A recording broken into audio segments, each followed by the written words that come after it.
The Snail and the Patient Child. Leo was a boy who lived life at top speed. He ran to the kitchen, he zoomed through his books, and he always wanted tomorrow to arrive today. One sunny afternoon, he stood in the garden, staring at a small brown pot of soil. He had planted seeds a whole hour ago, and he was cross that they hadn't turned into flowers yet. "Grow, grow, grow!" Leo shouted at the dirt. He tapped his foot so hard it made a little rhythmic thumping sound on the garden path. He felt like his chest was full of fizzy bubbles that wanted to pop. Everything in the world felt too slow, and it made Leo feel very grumpy indeed. Leo decided to stomp over to the big hosta plant by the fence. He was about to kick a pebble when he saw something unusual. On a wide, waxy leaf, there was a tiny, shimmering trail that sparkled like a silver ribbon under the sun. He leaned down so low that his nose almost touched the green clay. There, at the end of the silver trail, sat a small creature. It was a snail named Helix. Helix had a shell that looked like a perfectly rolled coil of cinnamon-colored clay. He had two long, soft tentacles on his head that moved up and down, exploring the air with careful curiosity. Leo watched as Helix began to move. He didn't have any legs to run with or wings to fly. Instead, he used one big, strong muscle called a foot to glide along.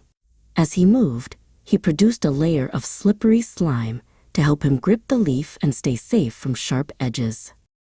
"You're taking forever," Leo whispered. He reached out his hand, wanting to pick Helix up and move him to the other side of the garden so he could get where he was going faster. But as soon as Leo's hand got close, Helix sensed the movement and the change in light. In the blink of an eye, or as fast as a snail can blink, Helix vanished. He pulled his soft body deep inside his hard, spiraled shell. Now, he looked just like a pebble. Leo realized the shell wasn't just a decoration. It was a home that Helix carried on his back to keep him safe from the sun and from big, poking fingers. Leo felt a little bit bad for scaring the small traveler. He decided to try something he wasn't very good at, waiting. He sat down on the grass and folded his legs. He watched the shell, and he didn't move a single muscle. He listened to the bees and felt the warm breeze on his clay cheeks. After a long time, the shell wobbled. Slowly, very slowly, Helix peeked out. He realized the garden was quiet and safe again. He stretched out his neck and found a nearby patch of moss. He was hungry, and it was time for his afternoon snack. Leo watched in wonder as Helix ate. He saw that the snail had a special tongue called a radula, which was covered in thousands of tiny, microscopic teeth.